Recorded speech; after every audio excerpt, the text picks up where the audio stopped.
final round of the UIM ABP Aquabike World Championship is set to be a thriller as Indonesia hosts the Grand Prix of Lake Toba with 3 endurance races in 3 unique locations on November 22nd to November 24th, followed by circuit racing from November 25 to November 26th.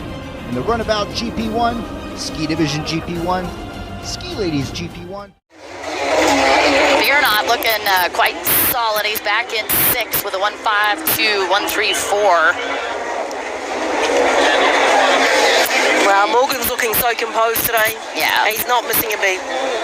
He is just such a phenomenal rider. 32 years old, lives in Bénas, France. And I've always found that he's been a little bit underrated because he's been overwhelmed by his older brothers, and to see him when he does win is just so deserving. Yeah, and he is of the 3. So Mickael, I would say, is flamboyant and he's got that big extrovert personality, super fun. Morgan, on the other end, is just completely opposite. He's humble, he's very quiet. Wife, Charlotte, and his daughter's been married 6 years. But I think of him more as a strategist and Mickael more of a, hey, whatever adventure is up, I'm going for it. Then where do you put Jeremy?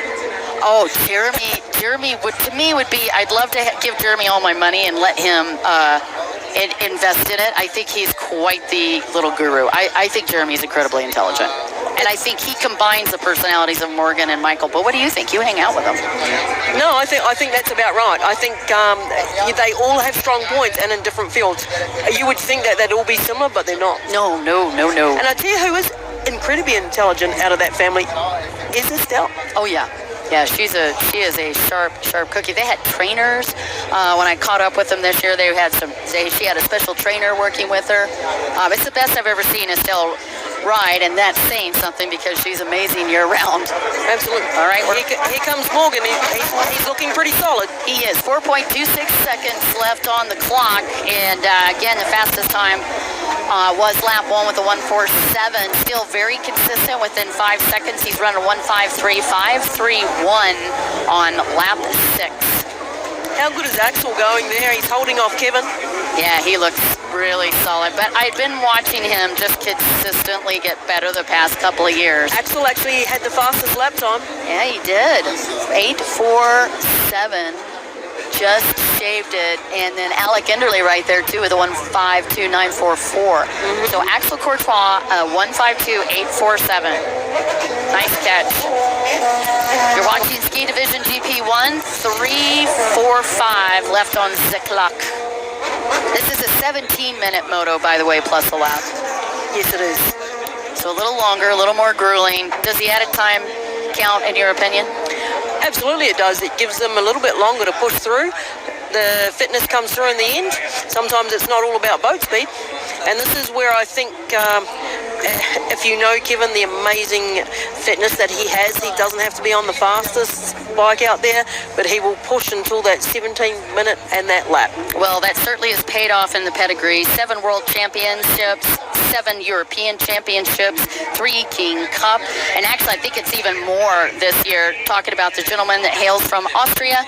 That was Kevin Redroad we were talking about. He just popped off the screen. We're back to Morgan Poret, your race leader, and by 2 points, your points leader as well. I couldn't be more happy for Morgan to see him coming home with this. Yeah, me too. He's part of the family's manufacturing business. They make doors and windows, and the whole family's involved with that. Quite the tribe at the race. I can't imagine how the family actually does work. They're all away jet skiing all the time. They must do shift work. That's why we only see 2 of them at a time. He said his big hero was Nicholas Rios. Morgan did. Wow. He's very cool. Yeah. That is cool. Nicholas Rios, the fighter, the rider from France, also quite the legend.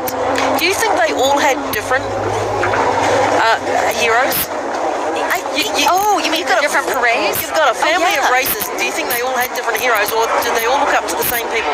Yeah, I do. I think they all have different ones. But you know what's fun is they're very quick to support each other. So if I ask in an interview, Mickael, who's somebody you look up to, he says his brother.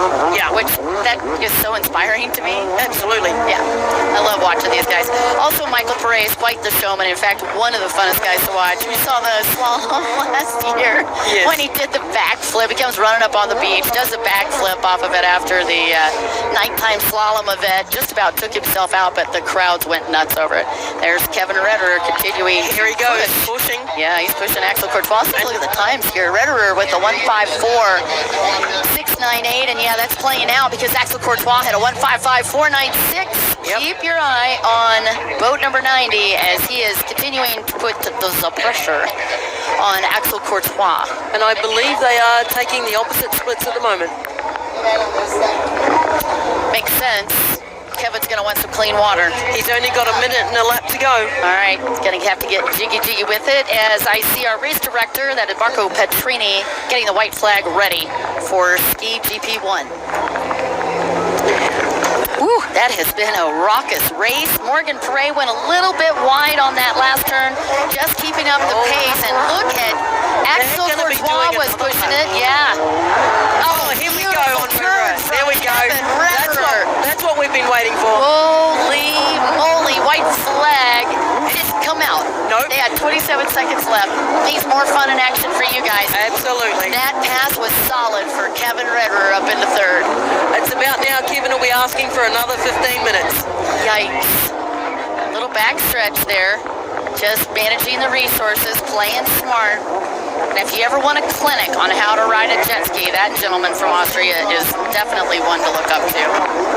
Watching Kevin Rederer after that spectacular pass around Axel Courtois. But I mean, absolute love and joy for Axel Courtois. That was a spectacular race. Gentleman's only 27 years old, two-time runner-up world champion.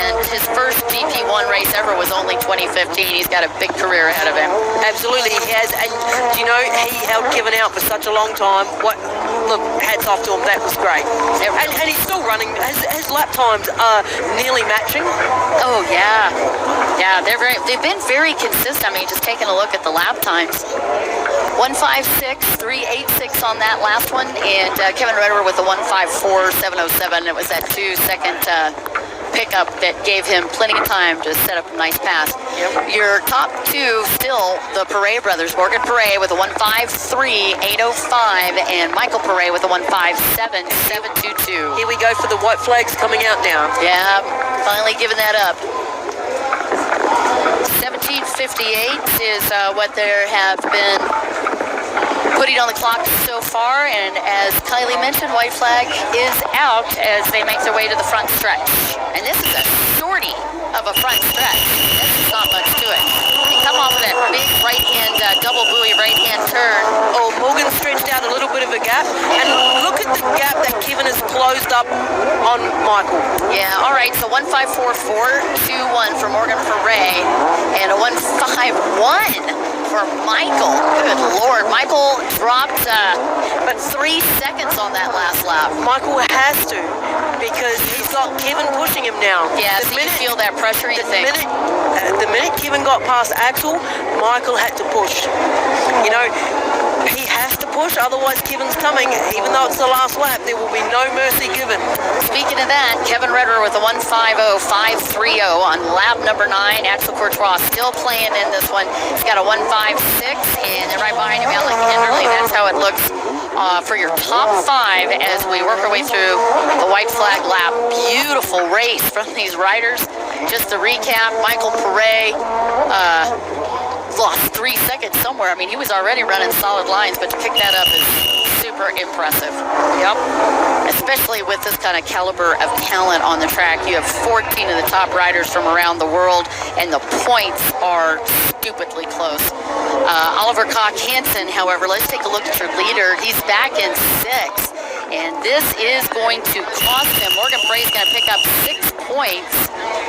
Actually, a bit more than that. 6th place, he's only going to get 15 points for that. And Morgan Poret is going to get 10. So that is going to put the ouchie on Oliver. This is going to come down to the wire tomorrow. Yeah, you're right. It's going to be interesting watching. And look, I don't think Oliver's ready to give it up yet. I think you might see him come out tomorrow fighting. So this is going to be... All right, take your flag drop for Morgan Poret. Congratulations and a beautiful job well done. Mickael Poret takes 2nd. Look at him, super excited there. And Kevin Rederer rounding out your top 3. Woo! All right, Axel Courtois comes across in 4th. And Morgan just taking a moment to enjoy the glow.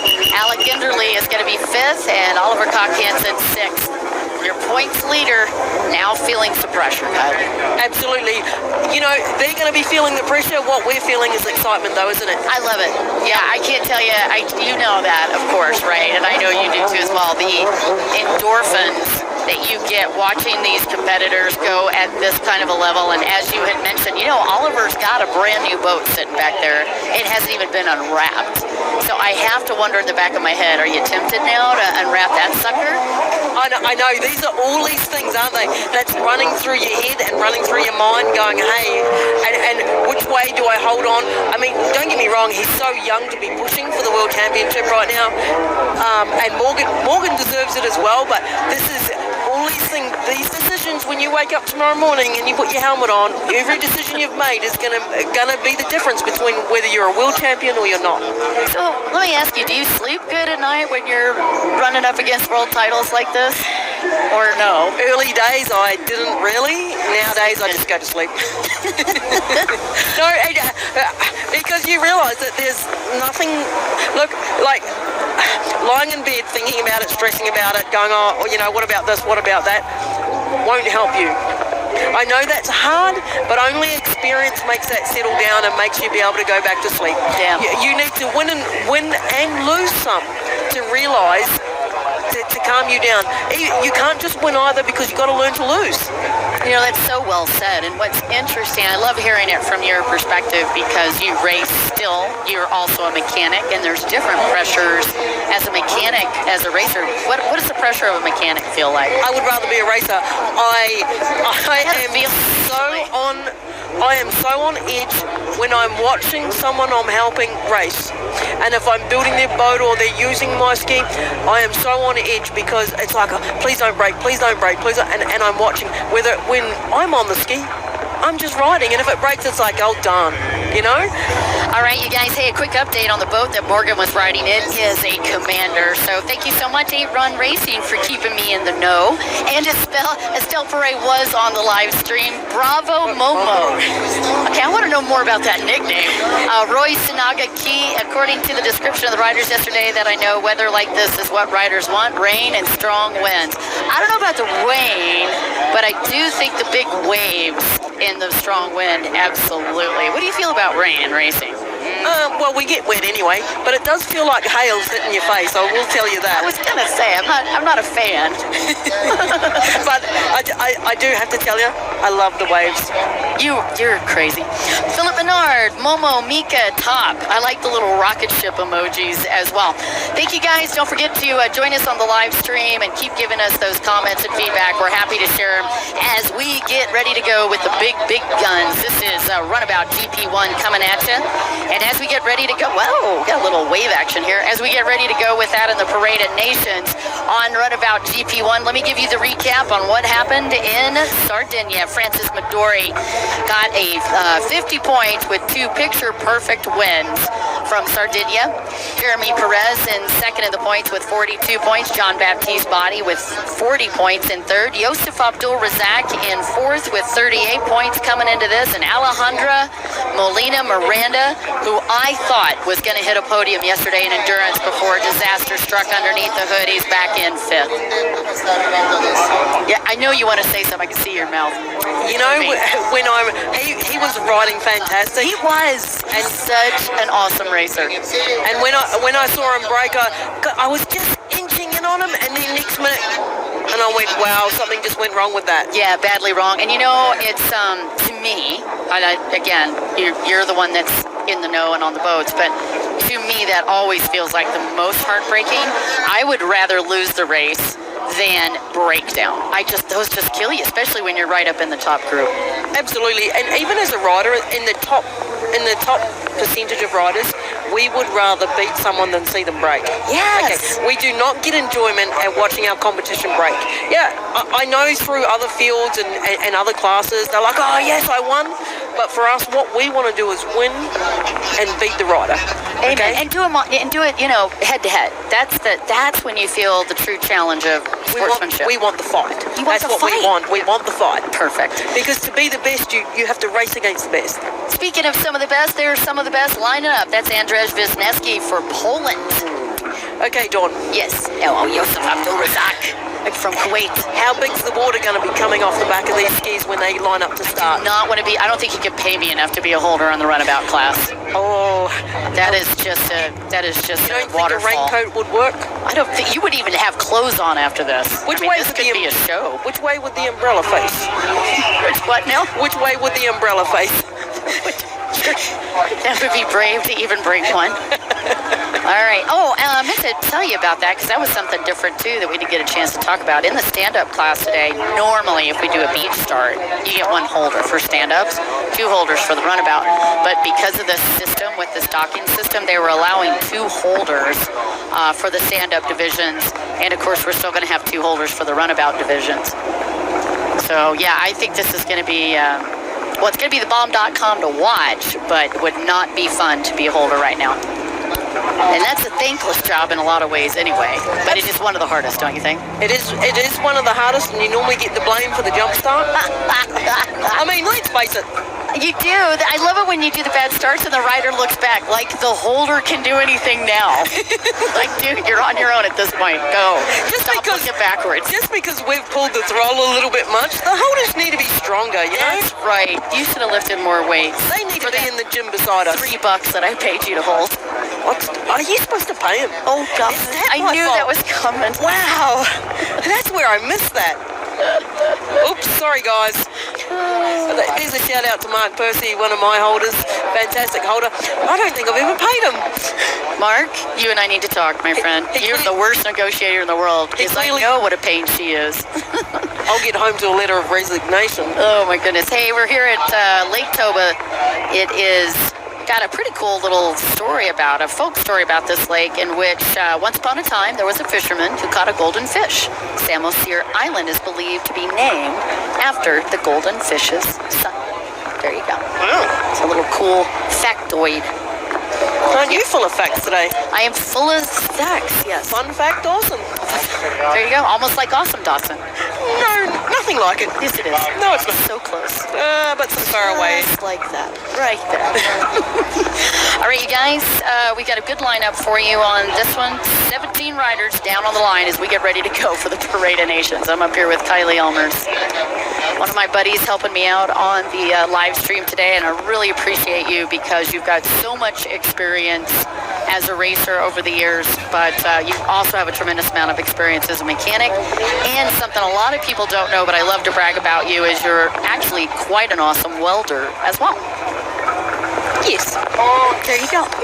And again, I'm just gonna say it about her because if I don't, nobody else will brag because she's way too humble. As cocky as she is, at least she pretends like she's actually one of the sweetest people you'll ever meet. So I'm really, really privileged you're here today. No, don't tell people that.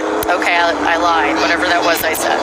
Parade of Nations begins, and we've got Sweden represented. That's Sam Johansson, his entire family out here hanging with us and also racing. It's such a joy to have these guys with us. Georgi Kasha, man, did he have a spectacular day yesterday. Back-to-back wins in that endurance at the Samosir Cup, and he ended up taking the win in the Samosir Cup. Look, after the second day disaster where he didn't even get to go to transfer, he came out fighting yesterday to prove that he should have been out there. Still the king of Georgi Kasha out on that lineup. Yosef Abdul Razak also in this lineup, riding for Kuwait. Seke Zolte riding for Hungary. Rashid Aldawas also out there. Rashid for Kuwait. He too was in the money and actually had an opportunity to take the win yesterday in the World Championship, and mechanical issues dropped him back past, I believe, 10th, and that was just enough to knock him off the top of that spot. John Bruno Pastorello, of course, taking the overall, but Aldawas right there in the mix. It was a beautiful run for him, and Anthony Radatek as well. All right, speaking of Radatek, he's out there. He's riding for USA, Andrzej Wisniewski for Poland. Let's see all these different nations. We've got China, Italy, the UAE, Germany, Denmark, France, feel like I'm repeating myself. Don't beat me. Mario Lamy is out there hanging with us today. I've been seeing him chiming a ton. He rides for Slovakia. And Mario Lamy's been on the live stream, or not live stream, but on social media quite a bit this week. Very excited to be here. As an interesting fact, you take people like Midori, Johansson, that were Abdulazak that were racing yesterday. They're all, over the endurance. They're all on different boats today. They're all on different bikes. Okay, so they had an endurance ski and they had a circuit. Raditic's on the same boat.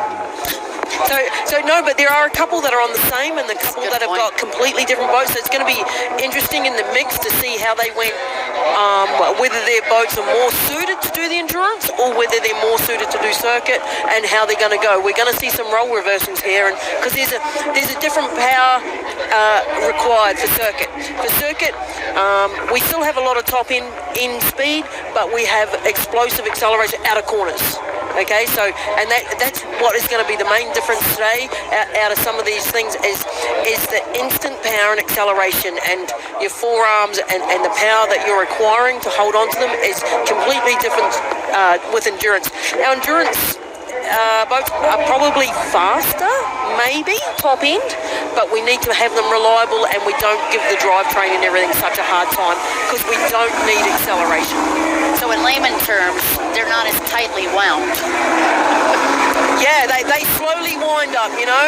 They slowly get there, and this is what's gonna, because we want them to last. That's a good point.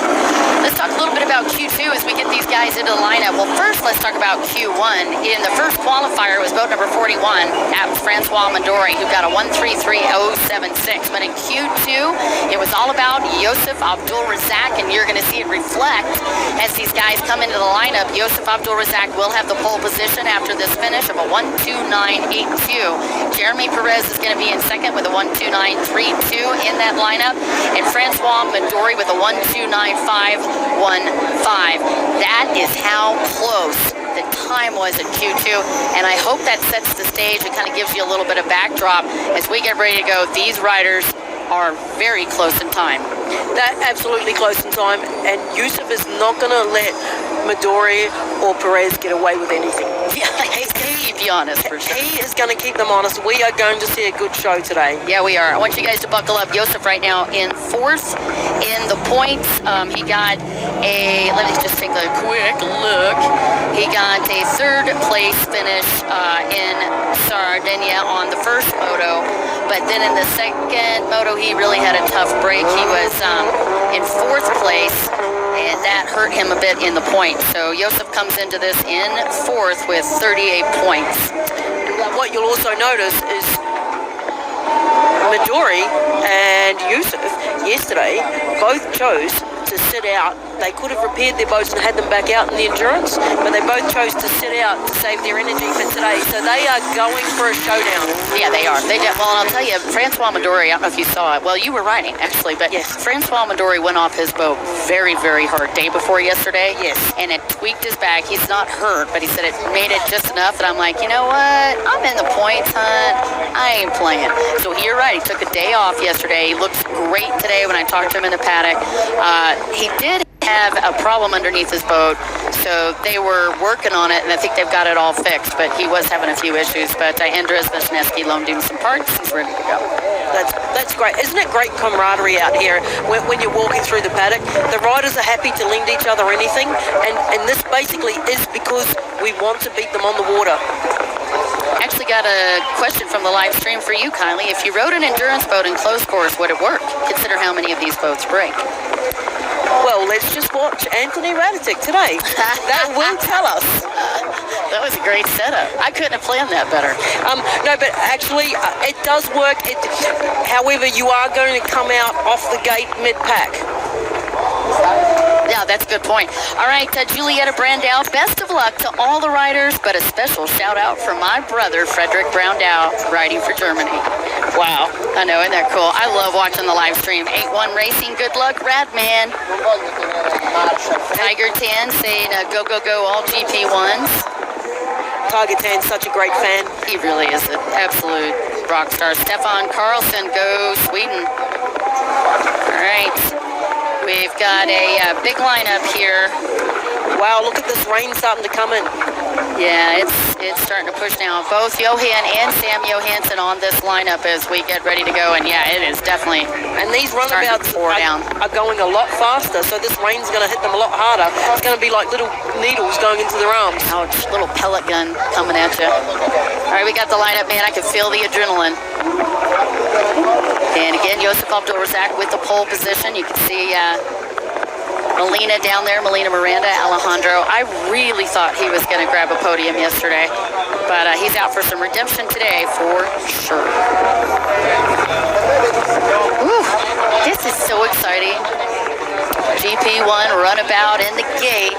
Fun fact, over the weekend for endurance, in the top 10, only Radetic and Johansson didn't break. Wow, you're right. You're right. If you would know, because you're under quite a few hoods this weekend.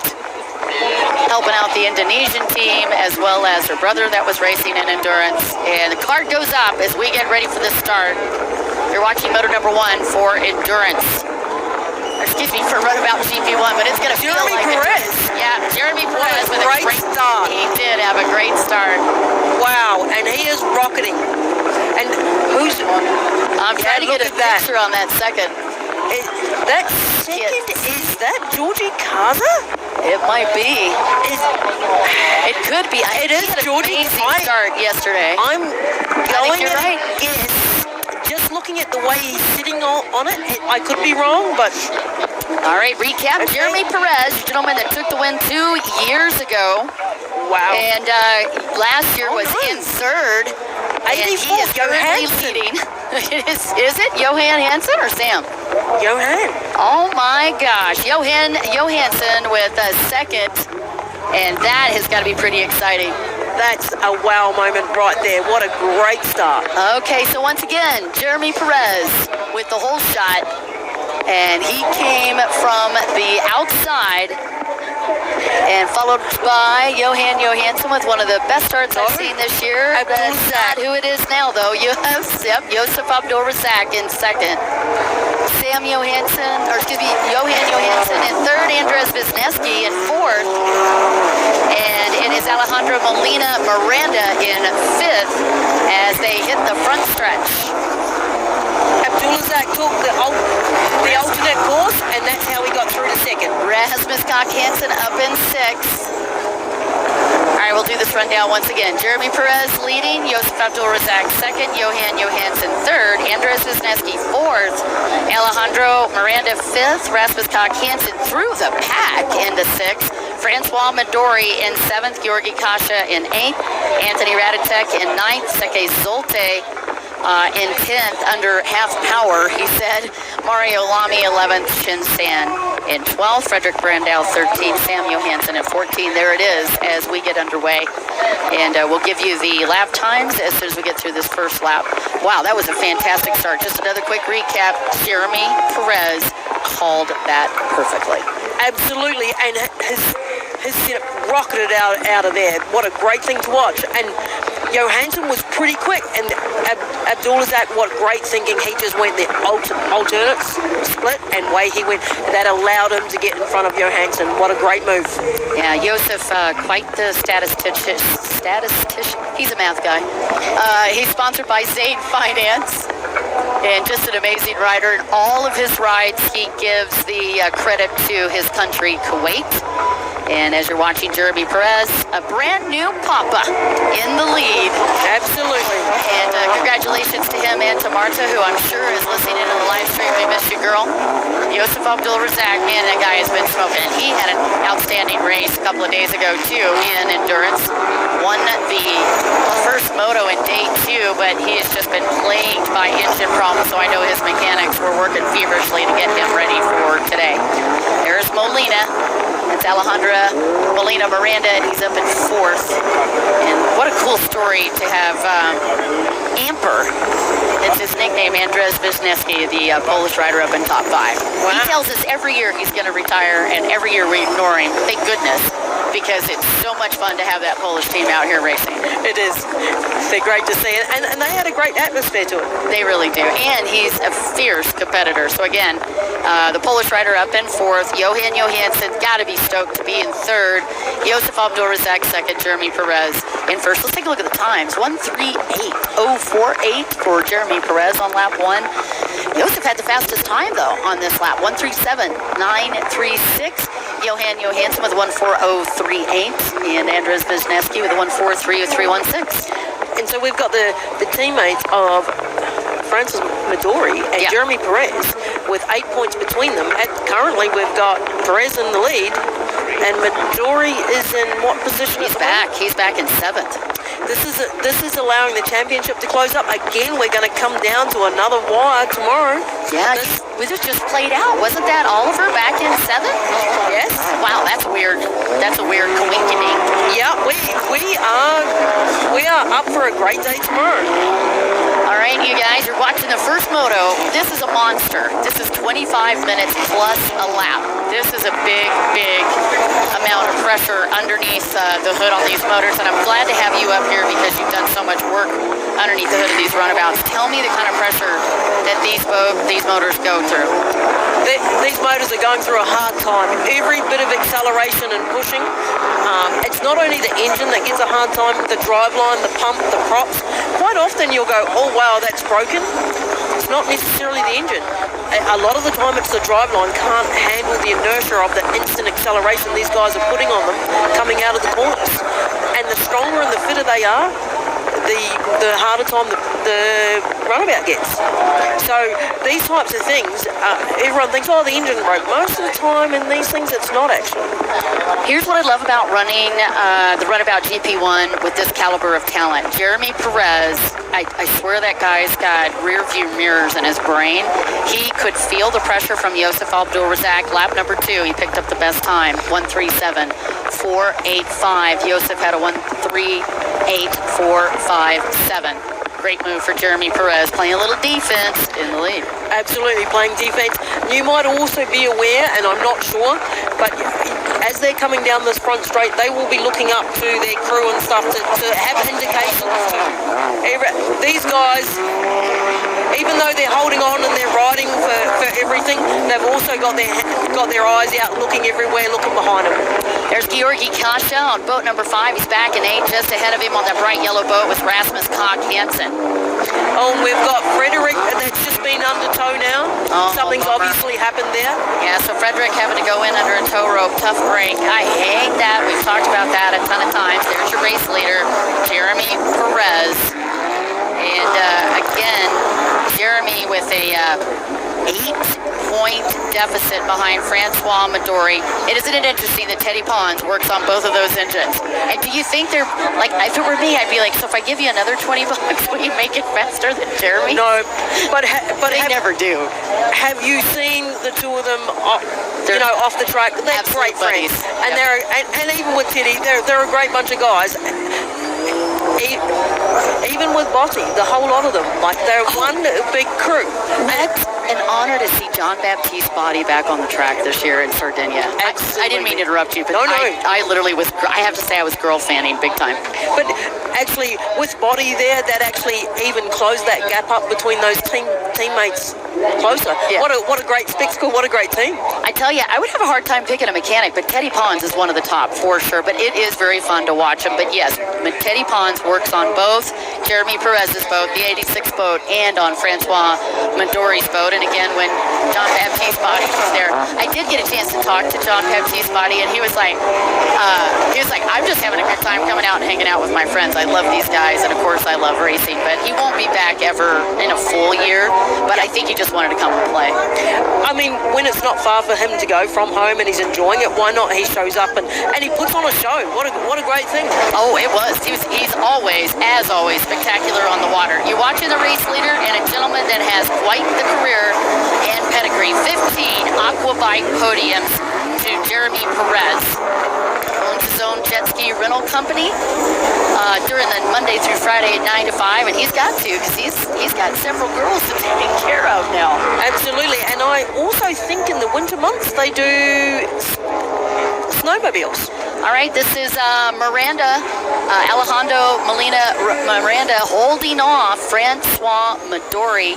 And Francois' time, a 1:4:13.94, and Miranda's was a 1:4:22.69. So as you can see, Francois Midori on the charge. He knows, he's really punched the clock right now. He knows he's got to go to work. Yeah. So Francois Midori back in 6th, and his buddy Jeremy Perez riding in the lead. That's your battle for the points, at least. I'm going to have to say, how good is Johan Johansson still going in 3rd? I just love that guy. Well, first off, he's one of the sweetest people you'll ever meet. Absolutely amazing. Fun, on and off the track. He's always got such a great sense of humor. And I think what else is neat about him, he's a very successful businessman, but you would never know that to talk to him. He's just a fun guy. Down to for anything. Down to earth, supports his kids. He does, what a great guy. He really is. Okay, again, how wow. close was that? That was Miranda just barely holding off Francois Midori. Francois is in the lead with 50 points in the points lead, but he has got to get around Miranda and try to pick up the points. He's back in 6th. Francois Midori, a one-time world champion. He's actually a 4-time vice world champion, a multiple French champion, and a pharmacist in his 9-to-5 job. He has a 9-to-5 job. I think he's busy riding. Oh, yeah, pharmacist. He's a busy guy.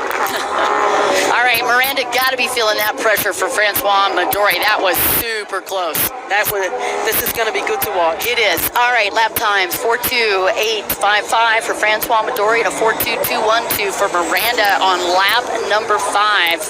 We've got 14 and a half minutes left on the clock. Holy Francois is going to have to push everything he can into this race. He needs to not lose points. He needs to move up, and he knows it. Yep. Miranda's not going to give an inch, though. Go ahead. What you're going to find starts to happen now with Jeremy Perez, he's going to be sitting out in the front, and this is where you got to be a bit of a strategist, because at some stage with the horsepower of these things, knowing what can go wrong, what you have to do is make a gap, but then try and relax. You need to not break your boat. You need to bring that home in one piece. So what they're doing, Abdulrazak and Perez are just watching each other. They're making sure that they're not breaking, and they're coming in to try and hold off the battle, but come home and unbroken. All right, so we were watching the charge there, but I had a little bit of a blink out, as you can imagine. The electronics up here under siege with all of the water, but I think Midori got around Miranda. Let me double check. He did still hold it off. No, He's still there holding it off. Here we go. Not by much, though. They are side by side on the right-hand side of the track. We're continuing to watch the battle between Alejandro Molina Miranda and Francois Midori. And what's making it interesting is we've got Wisniewski in the mix now, so they're having to go through the split course, choosing which way to go. One of them's going to have to follow him, and one's going the other way. So this is adding to it, the excitement of it. Yeah, and Andrzej Wisniewski is darn near impossible to pass. That boy's got elbows 9 feet wide when he wants to. You're watching the battle with Francois Midori, the gentleman that's in the points lead out of Corsica, France, 37 years fast. And he has got a handful of trouble between Andrzej Wisniewski and Miranda, and time is slowly and inexorably moving away from 12 and a half minutes left on the track. Kylie, predictions? Too early? Yeah, you know what? It is too early, but I know Midori is not going to give up. He is going to keep pushing, and he's going to try and force a mistake. Joseph Abdulrazak, he is in 3rd in the points, even though I said John Baptiste's body's not here. Joseph had 38 points coming into this. He's 2nd on the track. He's in a perfect position to move himself up on this podium as well. So Midori has got multiple problems he's going to have to deal with. He's got to try to get up there and get points, but he's also going to try to fend off both Joseph and Jeremy Perez, and both of them are ahead of him. Absolutely.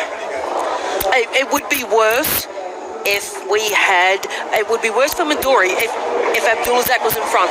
Look how close this is. Miranda. Absolutely. Oh, he's trying to play block, but I think Francois is sweeping him. Watch the undercut. Here's the undercut. Here we go. Done. Yes. Done and dusted. I think Francois Midori got around him. That was a beautiful setup. I loved how he went to the outside and then ducked under his shoulder. Absolutely. Oh, man, beautiful move for Francois Midori. You only got 5 more to go, bud. And he's pulled straight up onto winner ski now. We're going to see within the next couple of laps he's going to now put in the challenge.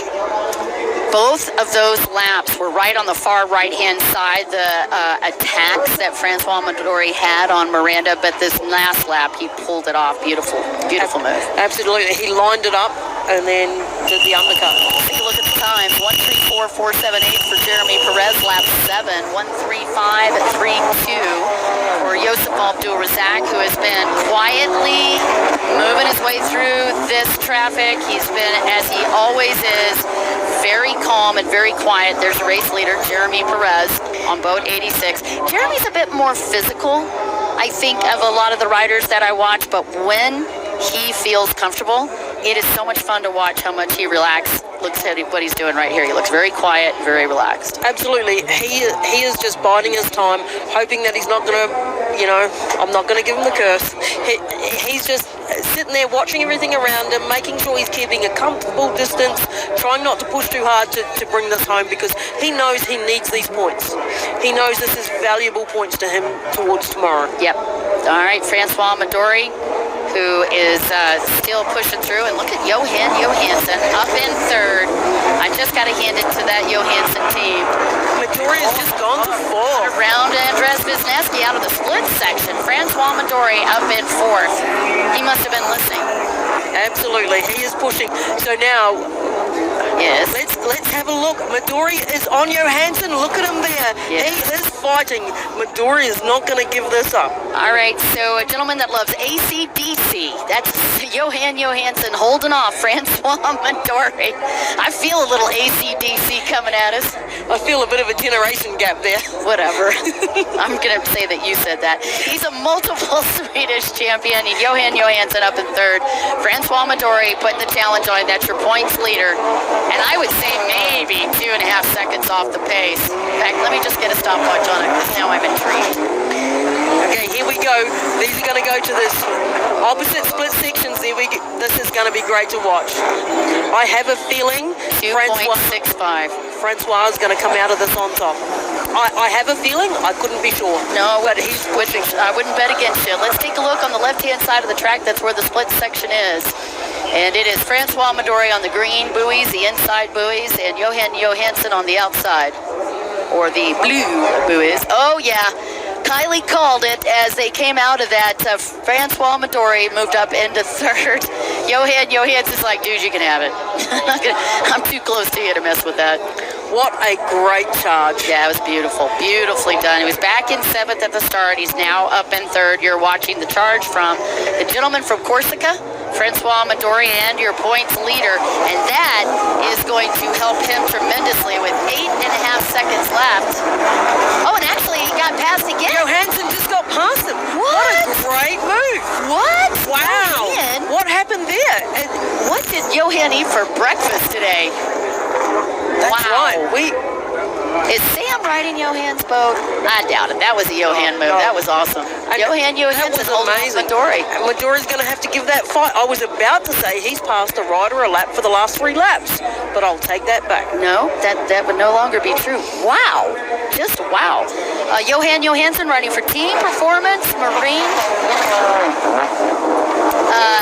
He's got an 89% chance of a top 10 whenever he steps up to the line, and he is a multiple Swedish champion. Johan Johansson holding off the Frenchman with the points lead.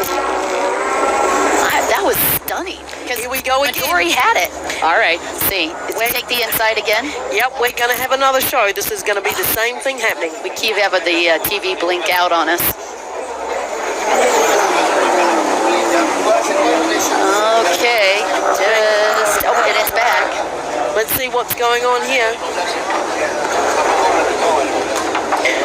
Okay, What can Jeremy Ypraus, the 1:34.478, lap 10. How close is this? This is good. Yeah. So we've been watching the battle for the last couple of laps between Johan Johansson and Francois Midori. And it looks like Francois nailed it on this last lap as we drop into the front stretch. Francois Midori now has a good, comfortable lead between him and Johan Johansson, who's in third. But look at Rasmus. Rasmus jumped into this mix as well. Rasmus took advantage of that little fight, didn't he? Yes, he certainly did. Rasmus is back in fifth, but he is within strike distance of Johan Johansson. So Johan under threat from multiple directions. First the Frenchman attack, and now he's dealing with Rasmus Koch Hansen. Oh, man. That is crazy. Yep, it's good to see, but he's putting up a battle. All right, Rasmus Koch Hansen, riding for Denmark. So French and then Denmark going after Sweden. Speaking of countries, you've got France in the lead, followed by Kuwait and France again. Man, Midori's got to be like, thank you for that one. All right, that gained him quite a few points. He went from 14 points to 20 points if he can hold on the next 5.5 minutes. And that gives him only 5 points that he has to give up to Jeremy Ypraus if he doesn't move up anymore, right? Which, that's not a tremendous lead, but at least he's still got a 3-point lead coming into Moto2. Absolutely, and at this stage of the race and looking at the times and the laps, he would be having to push really, really hard to catch up to Jeremy and Yusuf. Okay, like they have got quite a big gap out there. So, if I was Francois right now, I would be pulling out a gap to shield off any attacks, and then I would be saving my setup for tomorrow. Oh, really? You would go after Yusuf? Well, it's a pretty big gap. I mean, let's take a look. It's well over a minute. Okay. And what you'd be wanting to do is get through this whole weekend unbroken. Now, if you push it and you're still not going to catch them, what you're doing is putting your motor and your driveline under so much more stress. So as a rider and these top riders, we think about this all the time. So you're going, the gap is, if there was a small gap, sure. But sometimes you go, you got to play the odds. You do. You have to think, to finish first you must finish. That is an excellent quote. You're watching Johan Johansson and just getting in the head, the psychology of these racers, and Kylie giving us a great insight. Francois Midori knows that he's got 4 minutes left on the clock. Play it smart, bring it home, get 20 points on the board. You need these points right now with Jeremy Ypraus leading it, the gentleman that was closest to you. He's still going to come into that second moto with a 3-point lead. Francois Midori, I think he's done a great job in this first moto. I do too, and he's been great to watch. He's given us a show. Oh, absolutely. I think they all have, honestly. He's not given up, though. No, we're not done. You never know. No, he's not given up, but he will be thinking. Andrzej Wisniewski that you see on the screen, he is in 6th place. Gentleman that rides for Poland, he is nicknamed Amper, one of the funnest guys you'll ever get the opportunity to hang out with, and he's got a great team working on that boat as well. He's had 5 Aquabike podiums from 2014 to 2019, rides for Team Black Shadows. And just an absolute joy. His daughter, Paulina, is here this weekend. Patrick is still in dental school, or whatever you call that, dentist school. Yep, cool. Was able to join us. And that whistle that you're hearing is lap traffic. And let's take a look at the time. 1:34.478 was Jeremy's best. His last one, God, he's consistent. 1:34.749. Absolutely. Lap 13 for Jeremy Ypraus. Yeah, just putting on a clinic. He's had the fastest, second fastest time was Yusuf Abdul Razak. He had a 1:35. This last lap, he had a 1:44, though, just a smidge off that pace. And Midori 6 seconds faster. Razak's got to be happy he's got such a big gap. Absolutely he is. 1:38. Jeremy and Yusuf are just coming across a big field of lap traffic. Now, sometimes this makes a difference because it's how they navigate that traffic and whether the traffic realizes they're getting lapped or not, whether they move. And it is, you can't just blame the lappers because they are still in a race. Well, I mean, you could, but you shouldn't. Yeah, because, as the faster rider, you're coming through, and they're racing and you're also racing, you're hoping they're getting out of the road, but sometimes they don't see you, or sometimes they mistake you for the guy that's trying to pass them because they're in a race. So it's really hard.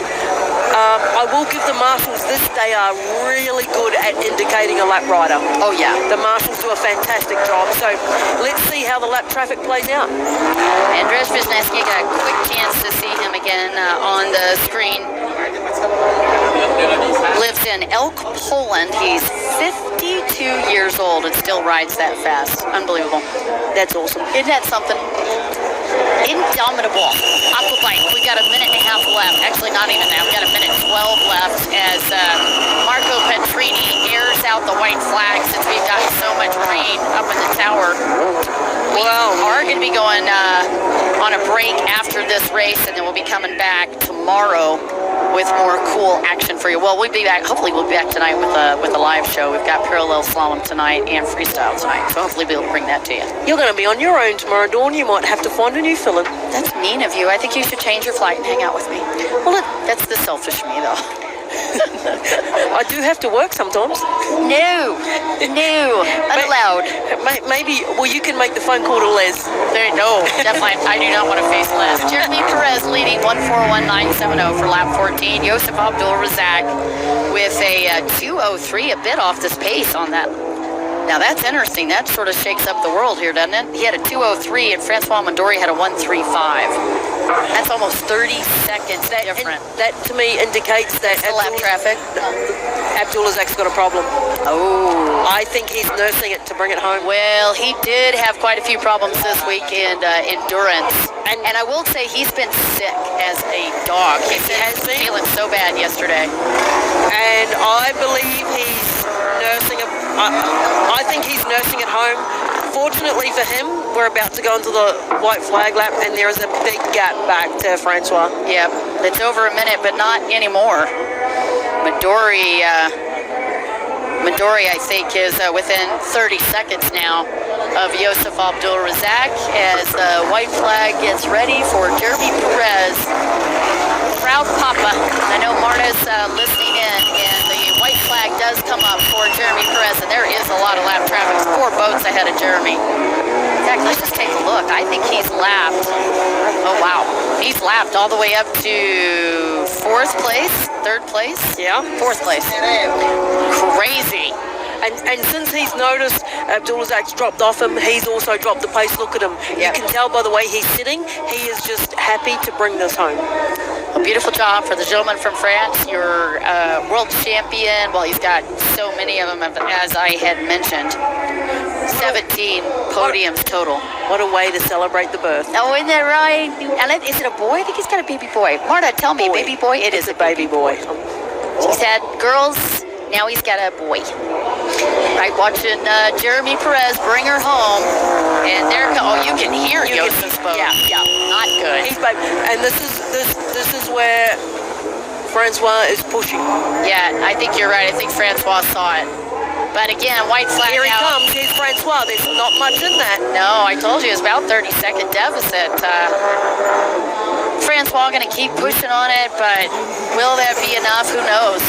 That's right. Either way, Francois Mondori punched the clock, did the work he needed to do here. He's in the points. He's given us a good show, and he's come from back in 7th, I think he started.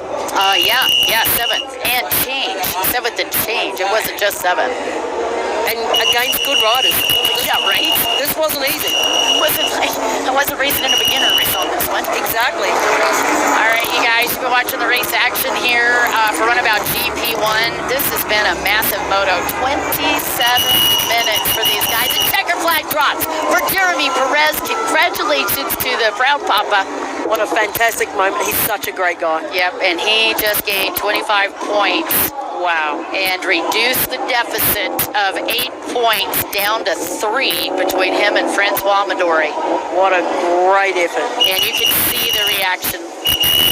There comes Anthony Radatek Anthony started strong up in the top 6, but dropped back into 12th. They had some engine problems. There's Josef Abdul-Razak, and he is just barely holding on. Babysitting. Look at this. Keeps looking. He's coming into the, that is the final squared off turn before he gets to the front stretch, and he's holding off the entire crew. In fact, here he goes. Look at this. on Midori's the outside. coming. Yep. Here we go. Yeah, Midori's on the outside, and Josef Abdul-Razak finish. Francois Midori might have got it. I think he might have. My money's on. Unfortunately for Yusuf, he tried everything to bring that home, but we'll probably go to a photo finish. Money's on Midori right there, though. Wow, that was beautiful. All right, well, unofficially, let's call that out. Jeremy Perez with the win. Francois Midori photo finish on second, and Josef Abdul-Razak in third. I do want to shout, Josef Abdul-Razak, you are insanely talented.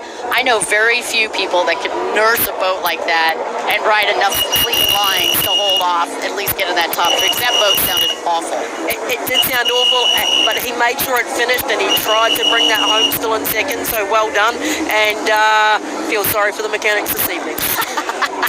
And you would know, because you have spent many a late night in the pits. Let's run down this one more time. Jeremy Perez taking the win in motor number 1. It's going to be Francois Midori. Well, we're going to call it that. I'll let the officials tell you, but it looked like Francois Midori to us. In second, Josef Abdul-Razak in third. And Johan Johansson, you little rock star, I believe got fourth. Andrzej Wisniewski fifth.